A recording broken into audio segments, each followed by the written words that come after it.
नमस्कार मित्रांनो. तर राज्य सरकारी कर्मचारी किंवा निवृत्तीवेतनधारकांसाठी मोठी आणि महत्त्वाची अपडेट आली आहे. 2026-27 वर्षासाठी वैद्यकीय प्रतिपूर्ती विमा योजना पुन्हा सुरू करण्यात आली आहे. तर या योजनेत कोण सहभागी होऊ शकतो? विमा हप्ता किती आहे? कॅशलेस सुविधा कुठे मिळणार? 90 दिवसांचा वेटिंग पिरियड, कोपे आणि नवीन नियम काय आहेत?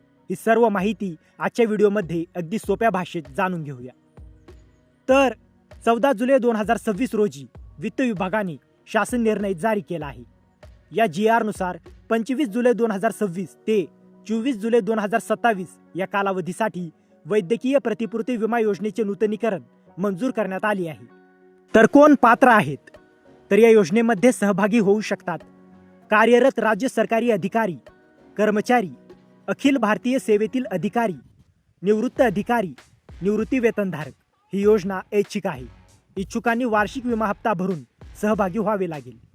तर विमा रक्कम वयानुसार आणि गटानुसार विमा संरक्षण उपलब्ध आहे. 18 ते 45 वर्षांच्या कर्मचाऱ्यांसाठी 5 लाख, 10 लाख, 15 लाख आणि 25 लाख रुपयांचे पर्याय आहेत. आणि 46 ते 58 वर्षे तसेच निवृत्त कर्मचाऱ्यांसाठी 1 लाख ते 20 लाख रुपयांपर्यंत विविध पर्याय उपलब्ध आहेत. तर योजनेतील प्रमुख सुविधा. तर या योजनेमध्ये अनेक महत्त्वाचे फायदे देण्यात आले आहेत.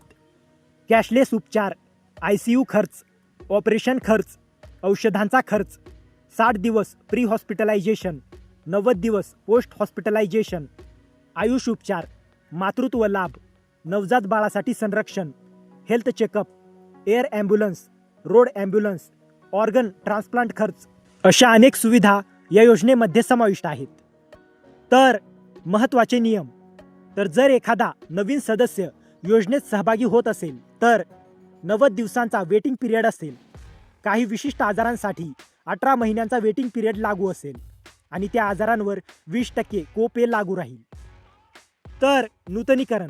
ज्या सदस्यांनी मागील वर्षी योजना घेतली होती त्यांनी 30 दिवसांच्या आत नूतनीकरण करणे आवश्यक आहे. उशीर झाल्यास त्या सदस्याला नवीन सदस्य समजले जाईल आणि पुन्हा वेटिंग पिरियड लागू होऊ शकतो. नंतर कॅशलेस सुविधा. न्यू इंडिया ॲश्युरन्सच्या PPN नेटवर्क हॉस्पिटलमध्ये कॅशलेस सुविधा मिळेल. इतर हॉस्पिटलमध्ये उपचार घेतल्यास विमा कंपनीच्या नियमानुसार प्रतिपूर्ती मिळेल. तर क्लेम करताना लक्षात ठेवा, रुग्णालयात दाखल झाल्यानंतर 72 तासांच्या आत TPAला माहिती द्यावी. उशीर झाल्यास 10% कोपे लागू होईल. डिस्चार्ज नंतर 30 दिवसांच्या आत दावा सादर करावा. अधिक उशीर झाल्यास कोपे वाढत जाईल आणि 100 दिवसांनंतर दावा नाकारला जाऊ शकतो. तर एकंदरीत पाहता 2026-27 साठी राज्य सरकारी अधिकारी, कर्मचारी आणि निवृत्तीवेतनधारकांसाठी वैद्यकीय प्रतिपूर्ती विमा योजना पुन्हा लागू करण्यात आली आहे. जर आपण या योजनेस पात्र असाल तर सर्व नियम समजून घेऊन वेळेत नोंदणी किंवा नूतनीकरण करणे अत्यंत महत्त्वाचे आहे.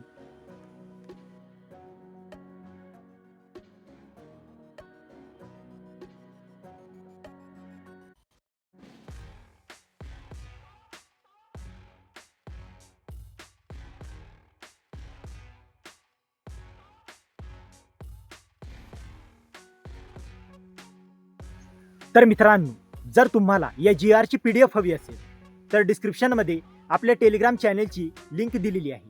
तिथे जाऊन तुम्ही या GRची PDF घेऊ शकता.